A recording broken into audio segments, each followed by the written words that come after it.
Je remercie tout d'abord la Fondation de m'avoir invité à présenter quelques aspects de la géothermie.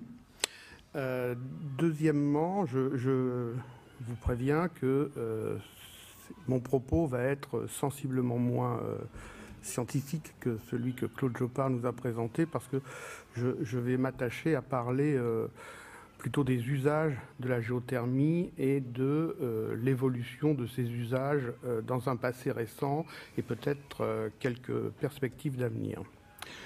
Donc quand même quelques généralités au début.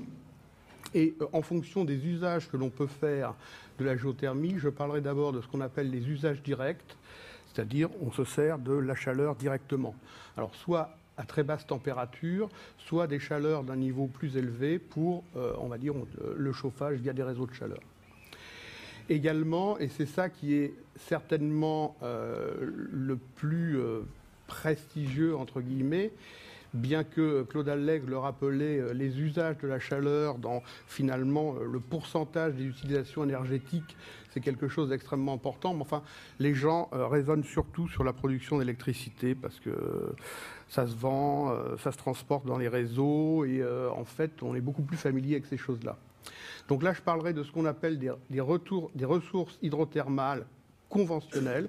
Ça, c'est les ressources conventionnelles qu'on exploite avec des méthodes, effectivement, qui sont également conventionnelles. Et je dirai un mot de ce que l'on appelle les EGS, c'est-à-dire c'est Engineered Geothermal Systems, sujet qui sera repris en détail par Albert Janter. Et puis, par la suite, quelques perspectives d'évolution. Alors justement, si on regarde les usages, une façon très simple, c'est de classer les usages que l'on peut avoir de la géothermie en fonction de la température de la ressource géothermique. Donc les usages directs, eh bien, soit on a de l'eau pour faire différents chauffages, je vais y revenir, mais on a des fois de la vapeur, et il est parfois plus intéressant d'utiliser directement la vapeur dans des processus industriels, par exemple, plutôt que d'utiliser cette vapeur pour produire de l'électricité. Donc on a des usages directs de la vapeur. Ensuite, on produit l'électricité. Alors, au début de la géothermie, on avait des visions assez tranchées. On disait, eh bien, oups, ah, pardon, c'est moi qui mets la main où il ne faut pas. On disait, en dessous de 180 degrés, on ne peut pas faire d'électricité, ça n'est pas intéressant, ça n'est pas rentable. Bon, les choses ont beaucoup évolué depuis, et on peut faire de l'électricité avec des températures qui parfois n'excèdent pas 100 degrés. Alors, évidemment, ça vaut dans des endroits extrêmement isolés, ça vaut dans des conditions extrêmement... C'est vraiment des affaires de niche. Mais on fait l'électricité de deux façons, avec ce que l'on appelle les cycles directs. Les cycles directs, avec un forage, on accède au réservoir dans lequel il y a de l'eau. Alors cette eau est soit sous forme de vapeur directement dans le sous-sol, soit elle est sous forme d'eau liquide et elle se détend dans le forage et on génère de la vapeur en remontant et cette vapeur fait tourner une turbine. Donc là, on parle de cycle direct parce que c'est l'eau toute seule, il y a un seul fluide. Ensuite, on parle des cycles binaires quand on a des niveaux de température qui sont plus bas. Et la quantité de vapeur que l'on produirait en dépressurisant, en décomprimant ce fluide, le pourcentage de vapeur serait très faible et donc la production d'électricité ne serait pas économique.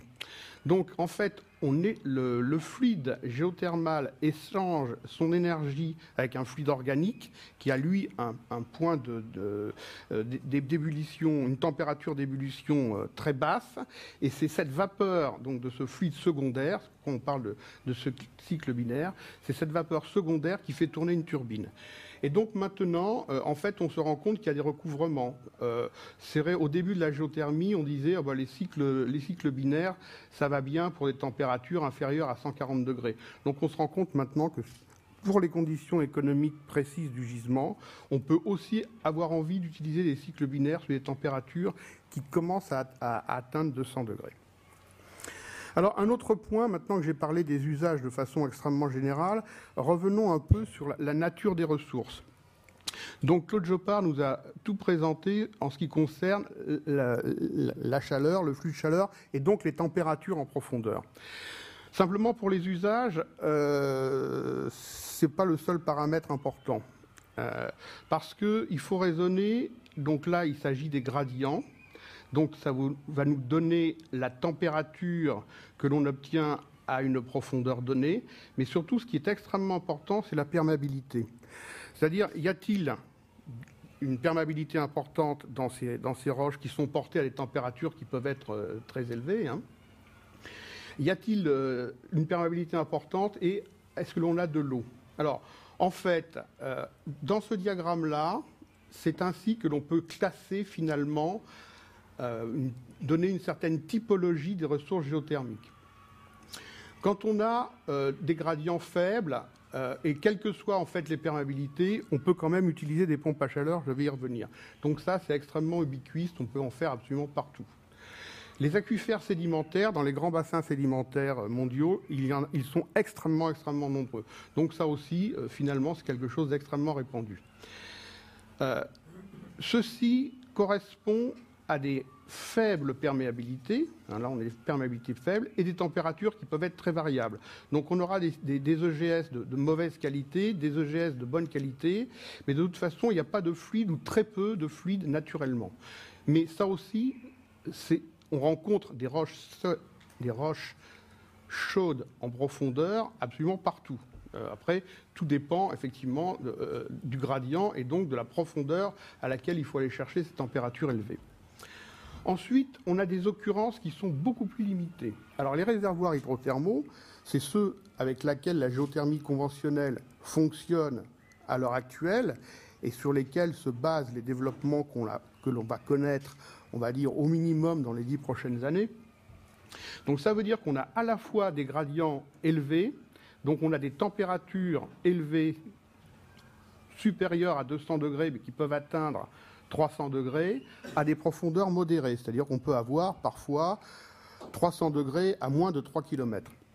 Bien, mais ça, c'est assez rare. C'est assez rare. Et Claude nous a montré que ça se concentrait dans les fameuses, disons, frontières de plaques, donc dans les endroits de volcanisme actuel ou de volcanisme jeune. Ensuite, on a un autre type de ressources qui pour l'instant n'est pas encore exploité, mais j'en dirai quand même quelques mots. Ce sont les systèmes dans lesquels l'eau se trouve dans un état supercritique. C'est-à-dire qu'elle n'est ni vapeur ni liquide, mais elle est à l'état supercritique, c'est-à-dire que c'est au-delà de 374 degrés et de 220 bars. Ça peut être très intéressant pour la géothermie parce que le contenu en énergie de ces fluides est énorme et surtout la viscosité est beaucoup plus faible. C'est-à-dire que en fait, les débits que l'on peut espérer de ces systèmes sont extrêmement élevés. Donc, à la limite, on peut avoir des forages qui délivreraient 10 fois plus d'énergie qu'un bon forage d'une ressource conventionnelle. Donc ces occurrences-là, au début, on pensait qu'elles étaient rarissimes, et puis on en a trouvé au Japon, il y a eu des forages jusqu'à 500 degrés, en Italie, en Islande, on va en chercher très prochainement en Nouvelle-Zélande. Donc ça, on y pense très peu, mais c'est quelque chose qui commence à émerger. Donc voilà, simplement, ce pourquoi j'insiste, c'est que vraiment la classification, ce n'est pas uniquement le gradient géothermique, c'est le gradient géothermique et les perméabilités. Revenons donc maintenant aux usages directs. Je vais parler un petit peu des usages directs, pas tous les usages directs, parce qu'ils sont extrêmement nombreux. Ce que l'on voit, ça c'est donc une répartition en pourcentage des usages. Donc pas de la puissance installée, parce que en fait on a des taux d'utilisation des usages directs qui sont pas, disons, c'est pas 100% du temps, parce qu'il y a des affaires, le chauffage c'est saisonnier, l'agriculture sous serre ça peut être saisonnier, le déneigement c'est saisonnier, etc., etc. Les pompes à chaleur, on voit que en fait elles représentent 50% des usages, et ça c'est la géothermie des réseaux de chaleur, c'est les chauffages, disons, de forte puissance. Alors le problème de l'évolution de ces dernières années, on voit quand même qu'on a, alors donc ça c'est une étude assez récente, sa capacité c'est la courbe noire, donc c'est la puissance installée. La puissance installée, on voit qu'on est passé quand même disons, de 12-13 000 à 60 000 mégawatts thermiques installés en l'espace de 10 ans. Donc c'est une progression qui est vraiment extrêmement significative. Et par contre, en puissance délivrée, eh bien, on voit que l'augmentation est moindre.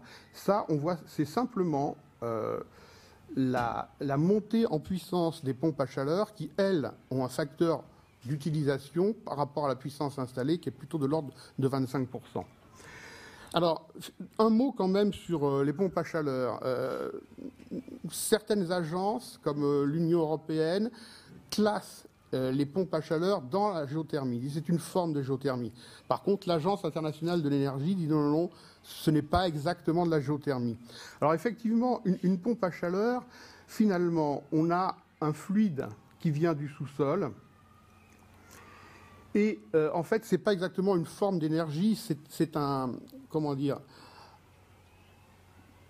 Ça permet d'augmenter la quantité d'énergie produite. Simplement, on va utiliser la chaleur latente, soit d'un liquide qu'on fait fonctionner dans un circuit fermé, on lui fournit de l'énergie sous forme électrique. Quand on le comprime, il dégage de la chaleur. Quand on le laisse se détendre, il dégage du froid. Donc c'est très intéressant parce qu'on peut l'utiliser soit pour la climatisation. Alors l'usage des pompes à chaleur géothermales aux États-Unis, c'est essentiellement pour la climatisation. Dans des pays d'Europe, comme la Suisse, la France, la Suède, c'est plutôt pour le chauffage. Mais c'est très très intéressant parce qu'on peut faire fonctionner ça dans les deux sens. Donc c'est en fait un dispositif qui permet de tirer meilleure partie de la température du sous-sol qui, elle, est constante tout au long de l'année. Elle est constante. Donc en fait, on a différents systèmes de captage donc de cette chaleur. On a aussi la possibilité pour les fortes puissances de combiner donc usage thermique et fonctions géotechniques avec ce qu'on appelle les pieux énergétiques, c'est-à-dire que la consolidation des fondations est aussi utilisée pour capter cette chaleur. Et donc ces systèmes-là, il faut bien reconnaître que depuis, on va dire, 10 ans, augmentent à une vitesse absolument considérable. Alors, par exemple, en France, lors du Grenelle de l'environnement, des objectifs extrêmement ambitieux avaient été fixés. Ces objectifs ambitieux, je ne sais pas, François Demarque pourra peut-être me corriger, mais quand on est en 2012, on est peut-être moins certain de les atteindre. Mais il faut voir que, à l'échelle de la France, dans l'habitat individuel, et puis certains types de bâtiments de grande taille, c'est quand même un enjeu qui est absolument considérable. Alors, au niveau mondial, bon, ça c'est un manifeste, hein, parce que c'est tiré d'un rapport spécial sur les futurs énergétiques où une soixantaine de scénarios étaient envisagés, et celui-ci était le scénario, on va dire, entre guillemets, tout renouvelable. Et donc, on a là aussi des attentes, des objectifs qui sont absolument considérables. Cette rupture de pente, là, en fait, les gens expliquent que les niveaux de vie augmentant beaucoup en Inde, en Chine, à tous ces endroits, les besoins de climatisation vont augmenter énormément. Bon, ça, moi, je ne me fais pas l'avocat de cette affaire-là, mais simplement pour dire qu'on a un enjeu absolument considérable avec les pompes à chaleur. Maintenant, la géothermie, usage direct, beaucoup plus classique. Alors, je vais vous parler un petit peu d'un domaine dans lequel le BRGM a beaucoup investi, qui est l'utilisation de la nappe du Dogger, qui est dans le bassin parisien, à des températures donc, qui peuvent monter jusqu'à 82 degrés ici, et qui est utilisée pour chauffer des ensembles d'immeubles. Alors, Claude Allègre en a parlé. Je ne suis pas tout à fait d'accord avec tout ce qu'il a raconté, donc je vais me permettre quelques corrections. J'espère qu'il ne m'en voudra pas. Effectivement, c'est une innovation d'utiliser des doublets, c'est-à-dire on a un puits de production avec une pompe immergée, un échangeur de chaleur, et donc là on a une boucle de fluide de surface qui va chauffer les immeubles. Et une fois passé dans l'échangeur, le fluide géothermal est refroidi et donc est réinjecté. Ça a permis donc le fluide géothermal n'est jamais mis en contact avec la surface. Donc c'est une possibilité importante d'exploiter des fluides très salés.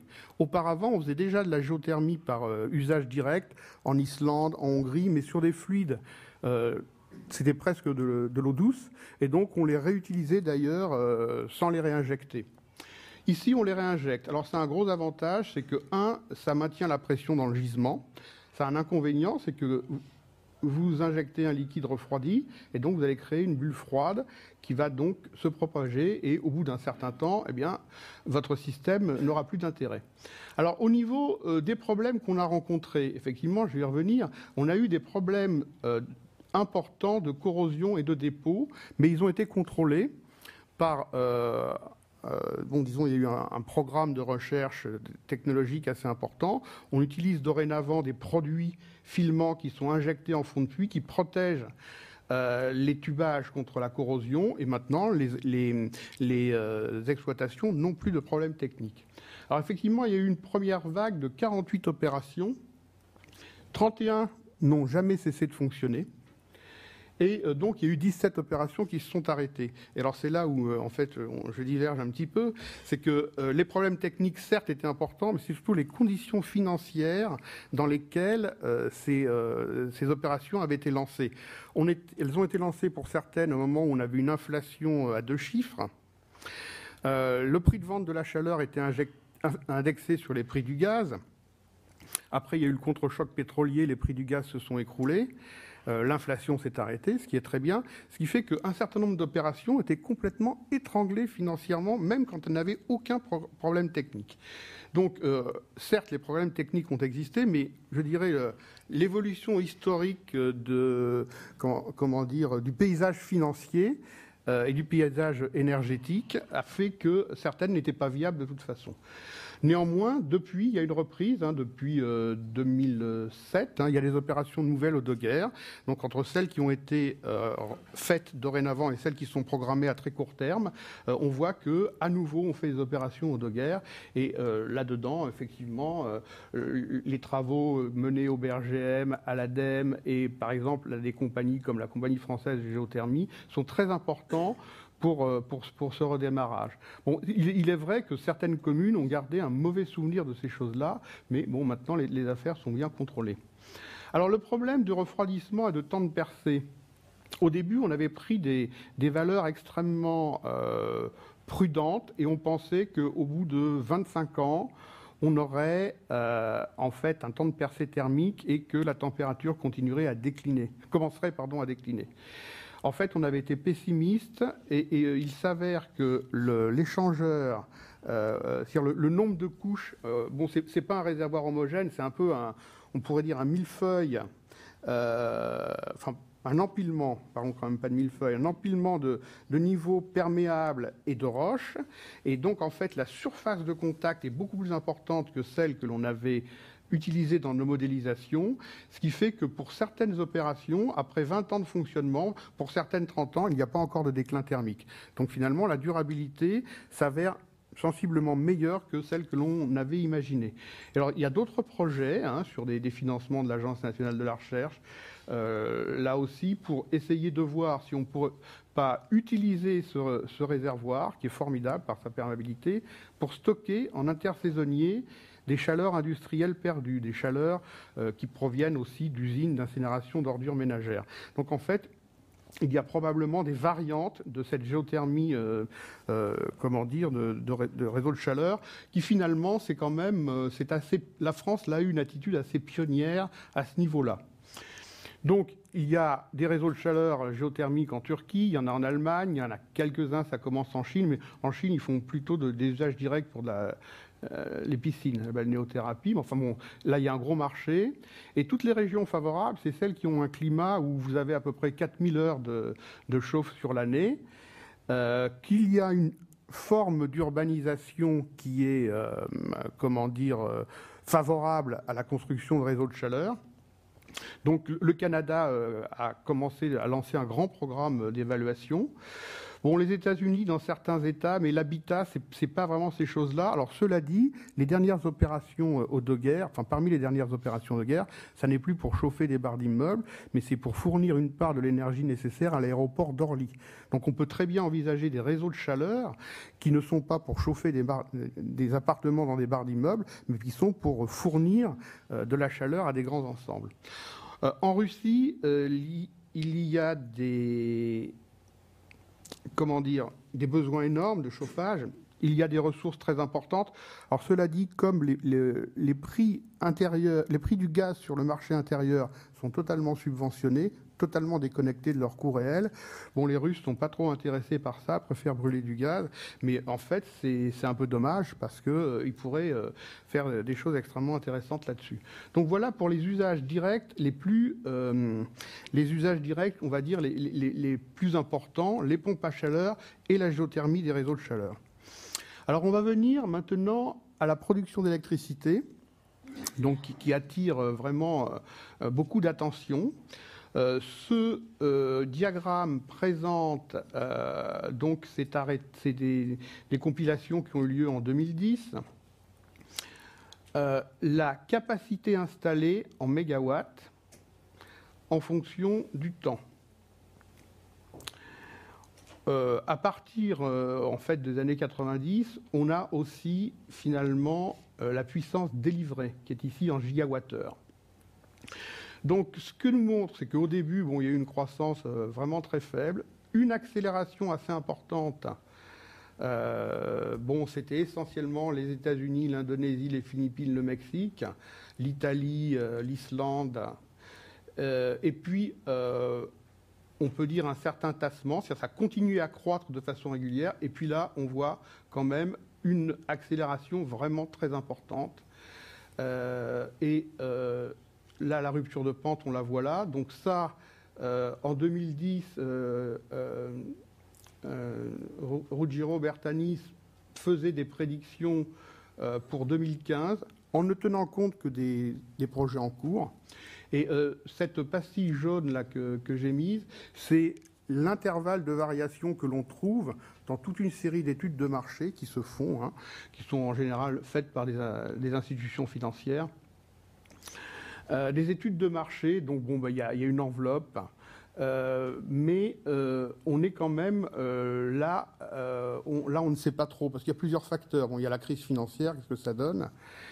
Il y a aussi l'envolée des ressources non conventionnelles de gaz aux États-Unis qui, en fait, mobilise presque toutes les capacités de forage profond. Donc, en fait, c'est vraiment très difficile, même d'ici 2020. Enfin, de toute façon, je vais y revenir, il y a une accélération assez importante. Alors, toutes ces affaires-là se font sur ce que j'ai appelé les systèmes hydrothermaux en contexte volcanique, un petit peu sur les aquifères sédimentaires, donc de haute température, et on utilise là, dans 90% des cas des usages directs, c'est-à-dire que c'est la vapeur géothermale elle-même qui fait tourner la turbine, et 10% pour les fluides binaires. Alors ce qu'il faut voir, les centrales à fluides binaires, en général, elles sont de plus petite taille, donc il faut en installer beaucoup pour faire un grand champ géothermique. Mais le pourcentage des parts de marché des centrales à fluides binaires est vraiment en augmentation. Il y a une flexibilité, enfin il y a pas mal d'avantages. Alors, un grand champ géothermique, un très grand champ géothermique, par exemple, les geysers en Californie, c'est 1,5 gigawatts. L'Arderello en Italie, c'est 6, là ils viennent de l'augmenter récemment, 6 à 700 mégawatts. Et on considère qu'on a un très bon champ quand on est au-dessus de 300 mégawatts. Là, on parle de champ géant. Entre 50 mégawatts et 300, c'est un champ de grande taille. Et en dessous de 50 mégawatts, mais ça peut descendre à 5 mégawatts, à 2 même, là, on est sur des petits champs. Alors, il est clair que les caractéristiques ne seront pas les mêmes, les rentabilités ne seront pas les mêmes. Mais on voit quand même qu'on est sur quelque chose, bon, puissance installée, bientôt 20 gigawatts, c'est 20 réacteurs nucléaires. Donc c'est quand même quelque chose de modeste, on peut le dire, mais qui est quand même tout à fait significatif. Alors, Certains des avantages de la géothermie, eh bien, c'est le taux d'utilisation. Effectivement, ça ne dépend pas du climat, ça ne dépend pas des cycles hydrogéologiques, ça ne dépend pas du jour et de la nuit, ça ne dépend pas du vent. Donc en fait, ça, c'est le pourcentage de production par rapport à la capacité maximale la puissance installée. Donc on voit que la géothermie est souvent créditée de taux de fonctionnement autour de 90%. Alors bon, ça c'est une étude, c'est une compilation d'études, c'est peut-être un peu optimiste. Bon, récemment, Bloomberg a sorti quelque chose qui montre que lui situerait plutôt ça à cet endroit-là, mais c'est en augmentation régulière au cours du temps. C'est-à-dire que les fiabilités augmentent. Donc ça, c'est vraiment un des avantages de la géothermie. Alors, autre chose qui a beaucoup frappé les esprits, c'est que beaucoup de banques et d'institutions financières se sont mis à sortir des prédictions, pas des prédictions, des calculs effectifs des coûts de production. Donc celle-là est très célèbre, tout le monde la recite, c'est Crédit Suisse qui a fait ça en 2009, mais c'est uniquement pour les États-Unis. Ça ne veut pas dire que c'est valide pour la géothermie dans le monde entier. Et alors il avait pris un cas particulier, aux États-Unis la prospection est déjà faite dans très très bonne partie de champs, j'en reparlerai. Il parlait de certaines conditions d'obtention de crédit qui sont aux États-Unis, qui ne sont pas ailleurs, qui n'étaient pas généreuses d'ailleurs, et il parlait d'une centrale type de 50 mégawatts. Et donc on voit que, en fait, les coûts, disons les coûts moyens annualisés de la géothermie sont tout à fait intéressants, comparables à ce qu'on peut avoir sur l'éolien, mais avec encore une fois des taux de fonctionnement qui sont inclus là-dedans d'ailleurs. Mais en fait, donc c'est une situation intéressante. Donc ça a profondément révolutionné la vision des choses aux États-Unis. Bon, en plus, il y a eu, en fait, quand même toutes les discussions sur l'indépendance énergétique, toutes les discussions sur les changements climatiques. Donc, on peut parler d'un climat différent, nouveau, qui est quand même sensiblement plus favorable. Alors, il n'y a pas que des avantages. Un gros, on pourrait dire, mais si c'est si beau que ça, pourquoi ça ne se développe pas plus vite ? Une des difficultés, c'est que bon, pour faire une opération géothermique, il va falloir parfois 7 ans. Alors, bon, dans des cas favorables, on va se trouver là, mais en fait, il y a 3 phases. Et il y a une phase d'exploration, et cette phase d'exploration, elle comporte des aléas géologiques. Et comme pour être absolument sûr de son coût, il faut dépenser des forages en fait, de certification qui sont quand même assez coûteux, il y a un risque financier qui est non négligeable. Ça va beaucoup mieux pour la géothermie dans les bassins sédimentaires parce que, en fait, ça, c'est une fille de l'industrie pétrolière. Donc, la connaissance des ressources dans les bassins sédimentaires est nettement meilleure. Donc, en fait, ça va beaucoup plus vite. Mais ça, c'est des parties à risque financier. Et donc, il faut bien reconnaître que, à la fois les industriels, mais également les investisseurs, en dépit donc des performances. Quand on a trouvé un gisement, les performances sont bonnes, mais en dépit de cela, les gens sont quand même assez réticents, et donc il n'y a pas de développement avec une grande rapidité. Néanmoins, pour un certain nombre de zones, on a des endroits, et ça c'est uniquement le court terme, et c'est uniquement basé sur les ressources conventionnelles, c'est-à-dire les réservoirs hydrothermaux de bonne qualité. Et ça ne tient compte, bon, c'est la maturité des projets. Donc c'est des projets qui sont en cours de construction pour la majorité d'entre eux. Donc on voit qu'il y a un premier trio. Alors tout le monde dit l'Indonésie va devenir numéro 1, c'est possible, de par son potentiel. Moi je pense que les États-Unis, qui sont d'ores et déjà à 3 gigawatts, prévoient d'arriver à 5 gigawatts, on va dire, dans moins de 10 ans. Donc, à terme, oui, on y reviendra, l'Indonésie, c'est formidable. Par contre, pour l'instant, ils sont numéro 3, hein, les Philippines numéro 2. Moi, il me semble que les États-Unis vont rester numéro 1 pendant encore peut-être bien 10 ans. Bon, la Nouvelle-Zélande a un plan d'installation conséquent. Il y a des pays qui ont aussi des plans d'installation vraiment importants. Et puis des pays, bon, ça restera, on va dire, quand même des nains par rapport aux États-Unis et à l'Indonésie. Mais là, il y a des projets concrets en cours de construction. Bon, au niveau de l'arc Caraïbe, il sera peut-être fait état tout à l'heure. Disons, c'est des choses quand même importantes. Alors, il y a 2 pays également qui prennent un nouveau départ. Pardon. La géothermie a stagné complètement. Alors, la question de Claude Allec tout à l'heure, le Japon, énormément de ressources géothermales sont dans des parcs nationaux. En plus, il y a une connotation religieuse aux sources thermales. Et faire de la géothermie au Japon, c'est vraiment quelque chose qui est considéré comme, par rapport à la culture, qui est vraiment considéré comme très très très négatif. Alors effectivement, Fukushima va peut-être changer ça. Dans la région de Sendai, il y a deux projets de 220 mégawatts qui ont été lancés avec des consortiums d'électriciens japonais, de pétroliers japonais. Donc ils vont peut-être effectivement adopter une attitude différente. Cela dit, ils se contentent d'être le numéro 1 de la géothermie pour la vente de turbines à l'exportation. 90% du marché des turbines, c'est turbines japonaises. Donc ils font de la géothermie chez les autres et donc ils ont un savoir-faire absolument énorme. Donc si vous voulez se décider à en faire chez eux, ils y arriveraient sans problème. L'Italie, c'est un peu pareil. L'Italie a vécu sur l'Arderello qui est connu depuis 40 ans et l'entretenait assez bien, mais sans plus. Et là, il doit y avoir pas loin de 100 projets nouveaux en cours d'instruction en Italie. Donc là aussi, ça va peut-être être un nouveau départ. Et quelques nouveaux arrivants. Bon, la Russie en Extrême-Orient soviétique, en Extrême-Orient et au Kamchatka et même dans le Caucase, il y a des ressources importantes. Mais bon, ils sont tellement scotchés hydrocarbures que on ne sait pas trop ce que ça va faire. Et par contre, là, il y a des projets concrets dans des pays nouveaux qui auparavant ne faisaient pas du tout d'électricité géothermale. Un petit mot sur 3 pays significatifs. Je ne vais pas les passer tous en revue. Donc ça, c'est extrait, j'ai oublié de le mettre, d'une feuille de route de l'Agence internationale de l'énergie, mais on trouve ça dans des tas d'endroits.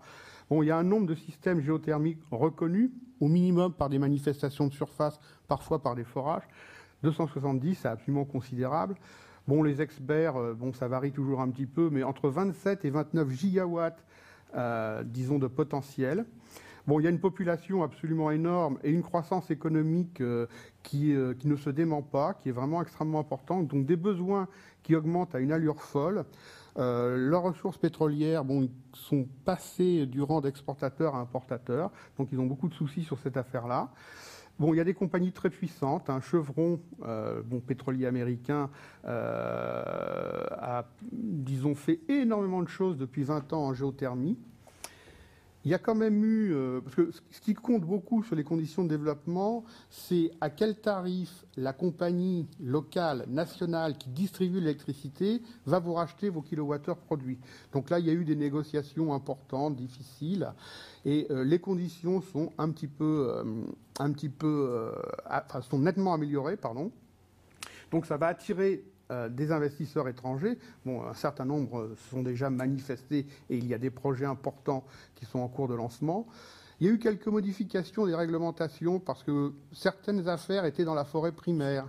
Donc, d'un point de vue empreinte écologique, est-ce qu'on peut faire de la géothermie dans des forêts primaires? Alors, paradoxalement, on avait le droit d'ouvrir des mines là-dedans, mais on n'avait pas le droit de faire de la géothermie. Donc ça a été réglé par des accords interministériels.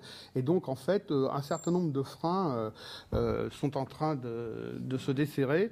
Et donc, effectivement, on parle d'un futur géant de la géothermie. Je pense que c'est très probablement vrai. En plus, ils ont lancé toute une série d'accords de coopération internationale qui sont vraiment tout à fait impressionnants. L'Islande, j'en parle aussi parce que c'est un cas totalement à part. Donc il y a des ressources absolument fantastiques en Islande, mais il y a 300 000 habitants. Bon, en plus, la géothermie, ils l'utilisent, ça c'est en fonction des années. Le pourcentage de production énergétique avec le pétrole, l'électricité et la géothermie, tout usage confondu, c'est-à-dire chaleur plus électricité. Donc on voit que la géothermie en Islande fait pas loin de 90% des besoins énergétiques. Pas la production d'électricité. La production d'électricité, la géothermie fait 26% et l'hydroélectricité 74%. Mais en chauffage, la géothermie, c'est quasiment 100%. Alors le problème, en plus, ils ont eu cette dévastation financière avec la ruine des banques islandaises, donc ils aimeraient bien voir comment valoriser ces immenses ressources au-delà de leurs besoins. Donc ils ont déjà fait beaucoup de choses pour traiter, parce qu'ils ont des coûts de production extraordinairement bas. Donc ça intéresse les producteurs d'aluminium d'amener leur minerai par bateau, de faire de l'aluminium en Islande et après, paf, de réexpédier l'aluminium raffiné. Donc ça utilise une énorme partie de l'électricité géothermale. Il y a des productions nouvelles. Il y a une grande compagnie chimique américaine qui vient d'installer une unité de production de méthanol en Islande, avec d'ailleurs du CO2 issu de la géothermie également, donc ils font vraiment coup double. Et il y a un projet exploratoire, c'est-à-dire de produire de l'électricité en Islande et l'exporter par câble sous-marin en Écosse. Alors, moi, je suis incapable de vous dire quelle est, disons, finalement, la rationalité de cette affaire-là. Ça fait des câbles sous-marins de 1200 km. Ça me fait penser au projet Desertec avec le solaire thermodynamique. On fait des centrales solaires en Afrique et on amène tout ça en Europe. Donc là, c'est des spécialistes du transport par câble qui pourraient effectivement... il y a déjà des discussions de gouvernement à gouvernement. Hein. Alors, je l'ai mentionné pour dire l'Islande est vraiment un pays tout à fait à part, avec des ressources phénoménales et une population extrêmement faible. Le troisième et dernier pays vraiment très particulier, ce sont les États-Unis. Alors les États-Unis, ils produisent actuellement, à partir de ces systèmes-là, 3 gigawatts, ils ont 3 gigawatts installés, donc à peu près un tiers de ce qui est vraiment connu, prouvé. Mais ils ont énormément d'autres choses.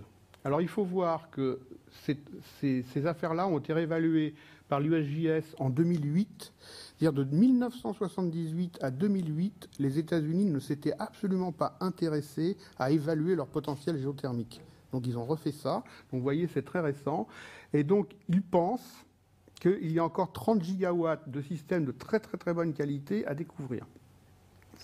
Ça concerne l'énergie géothermique qu'on pourrait extraire de tous les champs pétroliers qu'ils ont aux États-Unis, parce qu'un champ pétrolier, quand la maturité s'installe, il produit beaucoup plus d'eau que de pétrole. Donc là aussi, ils ont des projets tout à fait intéressants. Ça, c'est leur système sédimentaire de type Dogger, donc ils n'en font rien. Ils n'en font rien pour l'instant, mais vous voyez qu'il y a un potentiel absolument énorme. Ça, c'est des ressources sédimentaires très particulières, c'est-à-dire qu'elles sont à très très forte pression. Donc il y en a dans tout le golfe du Mexique, à terre, hein, sur la partie terrestre du golfe du Mexique, Texas, Louisiane et tout ce qu'on peut imaginer. Il y en a en Californie, il y en a dans les États du centre.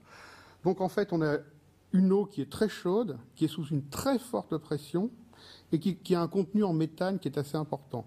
Donc là, on en parle depuis les débuts de la géothermie. Il y a 40 ans, on en parlait déjà. C'est comment exploiter simultanément la température, l'énergie mécanique de cette surpression et le contenu en méthane. Alors pour l'instant, ça n'accroche pas parce que c'est lié vraiment à la technologie des turbines. Mais bon, ils sont vraiment en train de reprendre le problème à fond. Et ça, c'est en fait les EGS, dont je vais dire 2 mots. Donc, si vous vous souvenez du deuxième diagramme que j'avais présenté, où on avait les gradients et les perméabilités. Donc, tout ça, ce sont des systèmes qui sont très chauds, mais qui sont très peu perméables. Donc, il y a peu d'eau dedans. Donc, il y a des technologies d'exploitation qui devront nécessairement être totalement différentes. Et alors ça, en fait, c'est dans les champs géothermiques connus. Dans les champs géothermiques connus, il y a des parties sèches. Il arrive parfois, hélas, que dans un champ géothermique connu, on fait un forage, il est sec. Donc là, par contre, le champ, il est déjà bien connu, donc ils vont probablement commencer par ça. Il y a 3 grands projets importants. Newberry, dans l'Oregon, Nord-Est des Geysers en Californie. Nord-Est des Geysers, c'est très intéressant parce qu'ils veulent faire un système EGS à une température qui dépasse 400 degrés. Super critique. Donc c'est extrêmement important. Donc ils vont commencer par cela. Et alors là, le potentiel est immense. Il y a eu une étude du MIT en 2006 qui a révolutionné la vision et qui dit, écoutez, en fait, on peut arriver à une puissance installée qui est absolument phénoménale. Il faut quand même prendre ça avec prudence. C'est des puissances théoriques. Enfin, ce qu'il faut quand même retenir, c'est qu'ils ont des ressources de tout type, vraiment de tout type, qu'ils commencent à s'y réintéresser parce qu'il y a eu 30 ans où ils ne regardaient même pas. Et que c'est certainement le lieu où vont se faire des développements technologiques extrêmement importants dans la décennie qui vient. Alors, que nous raconte-t-on actuellement sur les coûts de production? Ça, c'est une étude de l'Agence internationale de l'énergie. Le calcul qu'ils font, je suis incapable c'est pas dans les compétences de vous dire, s'il est robuste ou pas. Donc, c'est le coût moyen effectif de l'électricité qui est vendu dans le monde. Donc ils font des projections, bien sûr, en fonction des différentes sources, et ils comparent ça avec l'évolution probable des coûts de production, disons, des systèmes géothermiques. Donc en bleu, c'est les systèmes géothermiques hydrothermaux de très bonne qualité. Ça, c'est des choses un peu plus, de moins bonne qualité, pour lesquels on est obligé de passer par des cycles binaires. Donc vous voyez qu'en 2010, on gagne déjà bien sa vie sur certains types de champs, hydrothermaux, mais également sur des champs à cycle binaire. Là, vous avez un refroidissement. Et bon, cette étude de l'Agence internationale de l'énergie situerait en fait, on peut le lire même là, de 2020 à 2030, c'est vraiment la décennie où, d'après eux, la géothermie doit devenir encore plus intéressante. Ça, c'était pour les ressources conventionnelles. Alors, les EGS, Albert Janter va en parler en détail, donc je vais être très rapide là-dessus. Donc, en fait, ces roches qui sont sèches, ou très peu, contiennent très peu d'eau, on va d'abord les fracturer. Et donc, il faut faire une surface d'échange qui est suffisamment importante. Ça n'est pas simple. On injecte de l'eau froide par un forage. On fait progresser cette eau froide au contact de la roche et on ressort de l'eau chaude. Donc, en fait, c'est un potentiel absolument immense, mais il y a encore pour l'instant un certain nombre de difficultés. Donc, il faut diminuer les coûts de forage, fiabiliser les pompes immergées, parce que les pompes immergées, la géothermie, en nombre de puits, on fait 4 forages géothermiques quand on fait 1000 forages pétroliers. Donc en fait, les industriels investissent énormément pour développer des pompes immergées pour le pétrole. Pour la géothermie, où les conditions de température sont beaucoup plus agressives, les fluides sont beaucoup plus agressifs, il y a un tout petit marché, donc ça intéresse vraiment peu les industriels d'investir pour fiabiliser ces produits-là. Alors, c'est en cours de résolution, mais il y a quand même du travail dans ce domaine. Bon, les centrales à fluide binaire, donc ça, je ne peux pas en parler, il faudrait un colloque entier, mais les rendements de conversion qu'on arrive à obtenir avec les fluides binaires augmentent énormément. Donc, tout cela permettra, disons, ça, c'est des besoins typiquement EGS, ça, c'est vrai pour toute la géothermie, d'ouvrir potentiellement, disons, cette nouvelle forme d'énergie. Alors, l'Allemagne parie énormément là-dessus. Donc, Allemagne, pas du tout de volcanisme. Hein. Il y a l'Örsee, un petit volcan quaternaire, mais il n'y a pas de volcanisme en Allemagne. Donc, néanmoins, ils parient sur le tandem aquifère sédimentaire et EGS. Ils ont toujours été très actifs dans ces affaires-là. Aujourd'hui, la puissance installée est extrêmement faible, mais en fait, il y a 150 projets en cours d'instruction. Tous les producteurs d'électricité allemands sont dans un ou plusieurs projets. Ils veulent voir vraiment, effectivement, ce que ça donne. Et il y a un système d'assurance privée pour les aléas géologiques. Donc, il se pourrait que l'Allemagne devienne aussi un utilisateur de la géothermie important. L'Australie a fait exactement la même démarche. Bon, Australie, terrain extrêmement ancien, pas du tout de volcanisme, rien du tout. Là, on retombe ce que Claude Jopard nous a montré, c'est-à-dire qu'il y a une croûte avec des granites extrêmement radioactifs. Donc, on dégage une chaleur, en plus sous une couverture sédimentaire qui joue le rôle de couverture chauffante, une chaleur extrêmement importante. Donc, on peut avoir des températures de 280 degrés à 4,5 km, sans volcan. Et donc, en quelques années, on a vu, maintenant, il y a plus de 200 projets, 47 compagnies, dont certaines sont en train d'investir en Europe. Vous en trouvez en Allemagne, vous en trouvez en Hongrie, vous en trouvez en Amérique latine, vous trouvez des Australiens partout maintenant. Donc là, il faut quand même voir que le verrou, c'est le développement des EGS. Voilà. Donc ça, j'en ai un petit peu parlé, c'est toutes les améliorations nécessaires. En fait, il y a quand même au-delà des affaires techniques dont j'ai déjà parlé, il y a quand même un problème que la France avait résolu avec le fonds court terme pour avoir une assurance sur l'échec du forage dans le Logger. En Allemagne, donc, ça se met en place.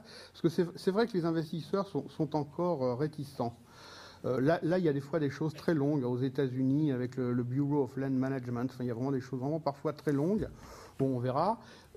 Parfois, il y a des mouvements anti-géothermie. On a vu ça dans des îles grecques, on a vu ça dans certains endroits d'Italie, donc c'est pas toujours, ça passe toujours bien. Et puis c'est vrai que ça a été un petit peu délaissé, mais c'est quand même à nouveau dans les agendas de recherche de grands pays. Pour terminer, là je vous ai parlé des affaires assez conventionnelles et des EGS.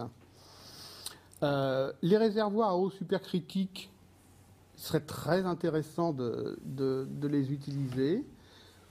On ne sait pas encore si on y arrivera. Les systèmes sous-marins dont parlait Claude Jopard, je peux dire que dès que les premiers fumeurs noirs ont été trouvés, il y a des Américains malins qui ont pris des brevets pour faire de la géothermie sous-marine. Donc ça pose le problème là aussi d'impact, disons, sur la biodiversité. Comment est-ce que ça va être toléré? Qu'est-ce qu'on en fera? Ça pose aussi le problème du transport par câble. Donc peut-être que ces systèmes-là seront, je suis complètement d'accord, seront exploités un jour, peut-être jamais, je n'en sais rien, mais ils sont extrêmement intéressants. Parce que, en fait, les conditions effectivement thermodynamiques de production sont vraiment très très bonnes. On voit aussi des choses qui démarrent. Il y a 2 projets aux États-Unis qui associent, disons, énergie solaire et géothermie, enfin un aux États-Unis, un au Mexique. On voit aussi des systèmes qui combinent l'utilisation du gaz et de la géothermie. Alors ça, c'est éventuel. Ça, j'y crois beaucoup. Vraisemblablement.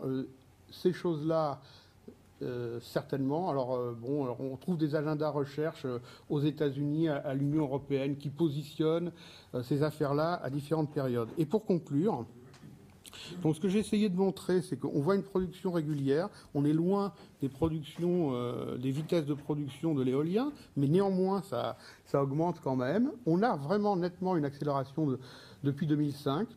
Il y a des choses qui marchent d'ores et déjà bien. Dans ce qui marche bien, c'est la basse température dans les usages directs. Et ça, quand on est sur des systèmes hydrothermaux, les deux donnent lieu d'ores et déjà à des exploitations rentables. Les EGS, il faut franchir les dernières étapes, on va en entendre parler. Et puis, il y a des nouveaux concepts, on ne sait pas trop ce qu'ils deviendront. Voilà, je vous remercie. Merci beaucoup, Monsieur Fouillac. On a 5 minutes pour des questions, s'il y en a. Moi, il y a une question j'en ai une là, c'est un commentaire plutôt d'ailleurs, c'est-à-dire en fait, quand on voit le potentiel, on s'étonne effectivement que l'investissement n'est pas véritablement suivi. Et les raisons pour ça, c'est en général, à mon avis, une concurrence avec des systèmes déjà installés ou des systèmes déjà mieux maîtrisés. En fait, alors les systèmes déjà installés, on les connaît tous, c'est le gaz, le nucléaire, le charbon, etc. Donc les investissements qui ont déjà été consentis n'incitent pas à en faire de nouveaux, finalement. Aux États-Unis, en particulier, la concurrence vient aussi du shale gas, qui est, lui, exploité par les compagnies pétrolières, avec des technologies qui sont finalement plus simples que celles, enfin plus habituelles pour elles que celles-ci, en tout cas. Tout exactement, qui ne nécessitent pas réellement de nouveaux investissements. Et en fait, ce qui gêne peut-être un peu, j'aimerais votre commentaire là-dessus, est-ce que c'est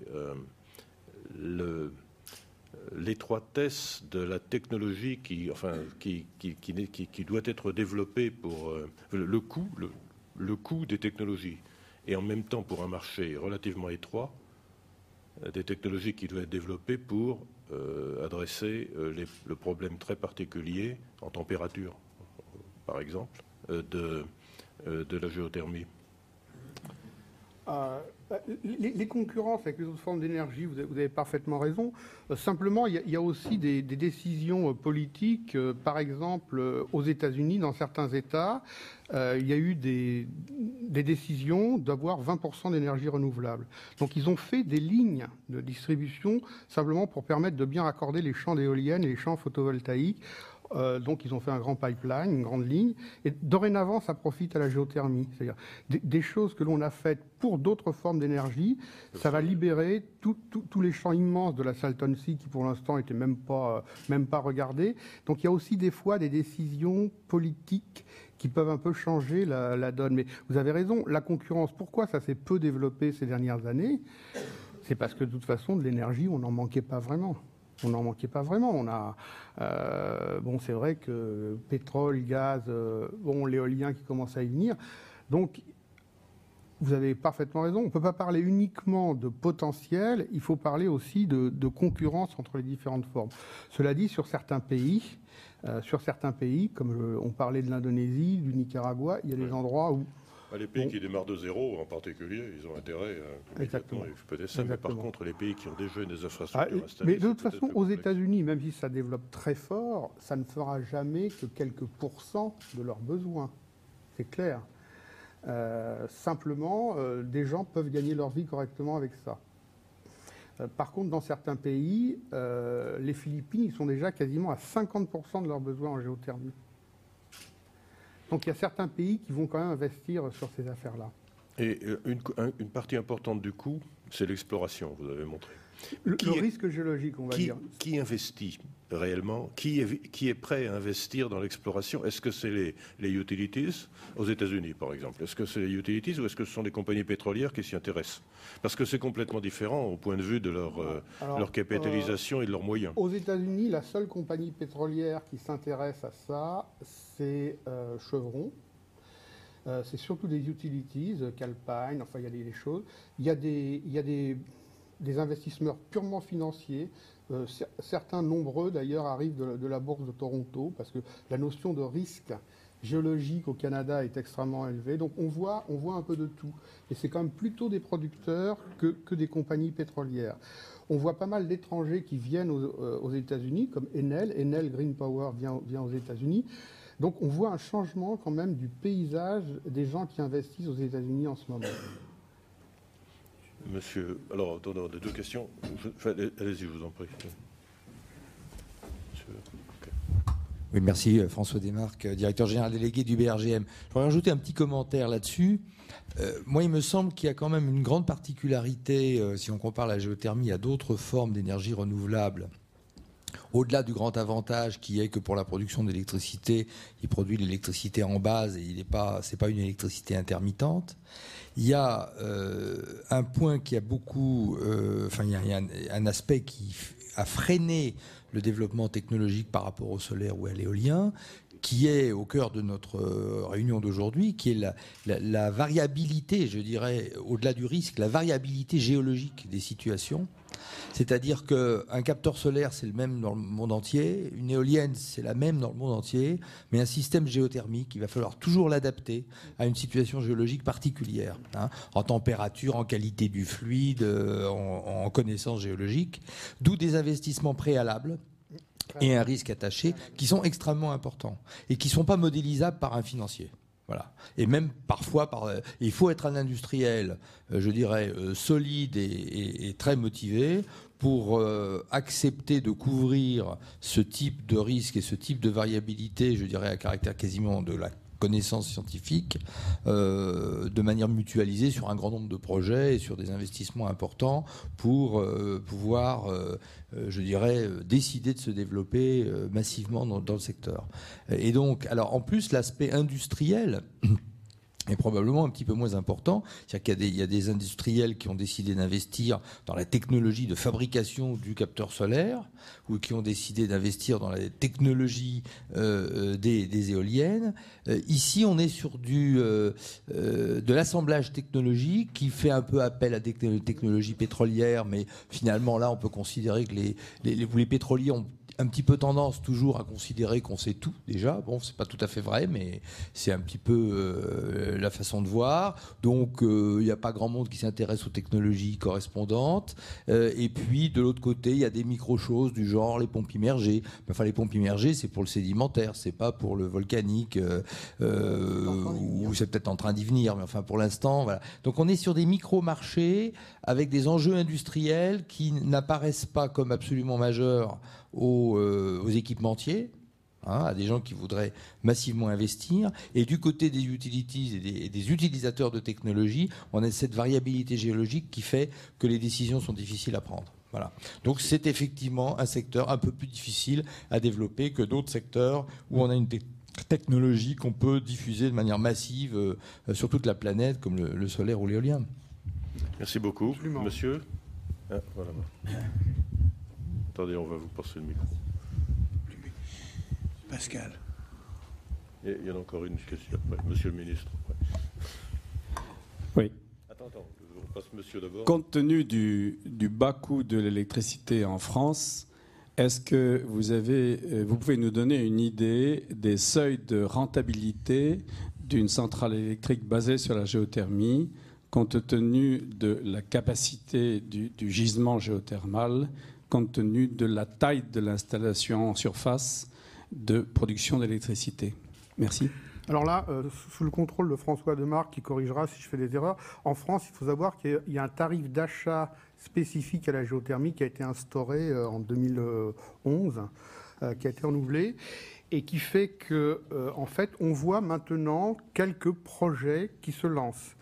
Ça veut dire qu'on n'est quand même pas en France, c'est ce que vous disiez, on ne manque pas d'électricité. On a le nucléaire, on a la grande hydroélectricité, et donc il n'y a pas de besoin, il n'y a pas de risque de pénurie. Simplement, si on fait des objectifs de X% de production renouvelable, avec les tarifs d'achat nouveaux qui viennent d'être instaurés, on peut avoir en tout cas sur les départements insulaires, les départements volcaniques, Guadeloupe, Martinique, Réunion, là on peut avoir un pourcentage important des besoins qui soient couverts par la géothermie, 10, 20, 30, 40% d'électricité géothermale sur l'ensemble de ces trois départements.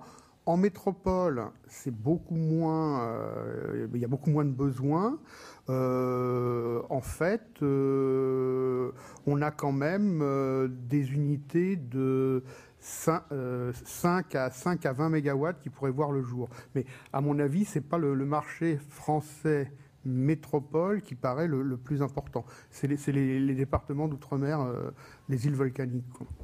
Certes, mais dans le cadre d'une obligation, d'un souhait d'avoir 23% d'énergie renouvelable en 2020 en France, on est actuellement au niveau gouvernemental en train de se lancer dans des investissements excessivement coûteux sur l'éolien onshore, sur l'éolien offshore, sans parler de l'intermittence de ces deux derniers procédés qui vont générer des coûts d'investissement sur les réseaux, sur la gestion de ces réseaux considérables. Et donc ma question finalement c'est, est-ce qu'on n'est pas en train de faire des aberrations économiques en investissant lourdement sur l'éolien alors qu'une production d'électricité à partir de géothermie qui a l'avantage d'être renouvelable et de ne pas être intermittente pourrait être beaucoup plus rentable au niveau du consommateur, puisque, comme vous le savez, c'est le consommateur qui paye l'éolien offshore. Pour les DOM, c'est manifeste. Pour la métropole, moi je pense que la géothermie, pour les besoins de chaleur, que ce soit les pompes à chaleur ou le chauffage, l'alimentation des eaux de chaleur, là, a quand même disons un intérêt d'ores et déjà important. Pour la géothermie, là vous me demandez de comparer les mérites entre la géothermie électrique et l'éolien onshore-offshore. Je ne sais pas faire, moi, mais en fait, on peut vraiment se poser la question. C'est-à-dire qu'il faut peut-être éviter d'avoir une attitude trop dogmatique, si vous voulez, dans ce domaine-là, en disant nous allons faire toutes les... Il faut regarder un peu dans chaque région ce qui est le plus approprié, évidemment. Et donc, monsieur Allègre. Non, deux choses. La première, par rapport à cette question, je pense qu'il ne faut pas penser électricité automatiquement. Je pense que le chauffage en lui-même, en métropole, compte tenu des dépenses qu'on fait en chauffage, la géothermie est à l'évidence une solution et infiniment meilleure. Il faut appeler un chat un chat. On fait payer EDF pour toutes les technologies qui ne sont pas rentables aujourd'hui, hein. Que ça soit éolien, etc. On profite du fait qu'on a une énergie pas chère grâce au nucléaire et aujourd'hui, maintenant que les subventions tombent, on a des faillites un peu partout parce qu'on a développé ces énergies nouvelles sans aucun contrôle économique par rapport à ça. Donc, quand on regardera l'éolien en mer avec les problèmes de corrosion, les problèmes divers, je doute que ça nous rapporte beaucoup d'argent. Mais donc, pour la production de chaleur, je pense qu'on pourrait chauffer quand on additionne calfeutrage, géothermie et un petit peu de solaire, mais délocalisé, pas de solaire avec des centrales solaires, je pense qu'on pourrait satisfaire beaucoup de choses.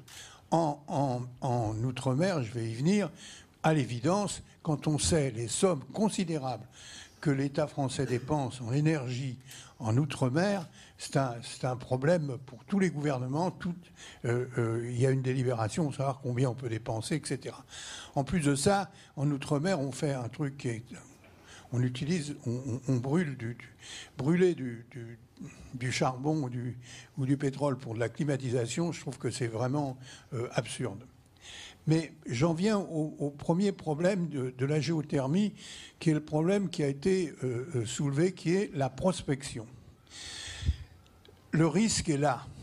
Alors, je pense qu'une chose est en train de changer, c'est que le développement, grâce à l'industrie pétrolière, de l'électromagnétisme, et en particulier de l'imagerie magnétotellurique, etc., va changer largement ce problème. Parce que pendant un moment, pourquoi il y avait un vrai risque, c'est qu'on faisait une étude plus ou moins géologique, et puis crac, on faisait un trou. Alors, vous savez bien ce qui s'est passé à la Réunion. On fait un trou, il n'y a rien, et à ce moment-là, les gens disent « ouais, on paye pour faire des trous, ça ne sert à rien, etc. » Donc je pense qu'il va falloir adopter une stratégie qui est d'un ordre de grandeur financier différent, mais comme les pétroliers, c'est-à-dire d'avoir une prospection, une imagerie géophysique avant de faire. Et je crois que là, il y a un vrai développement important technologique à faire pour la géothermie, qui ne peut naturellement, puisque comme vous l'avez signalé, il faut de l'eau, qui ne peut être fait qu'à partir d'électromagnétisme, ou alors, et là c'est la deuxième technologie dont je veux parler, c'est la sismique à partir du bruit sismique. On est en train maintenant de faire de la sismique à partir du bruit sismique, et là on peut probablement faire une imagerie beaucoup plus fine que ce qu'on faisait traditionnellement. Mais je crois que là, il y a un vrai problème pour la géothermie haute énergie. Parce que la basse énergie, à mon avis, les risques sont moindres. Merci beaucoup. Bien, je crois qu'on va arrêter la discussion ici.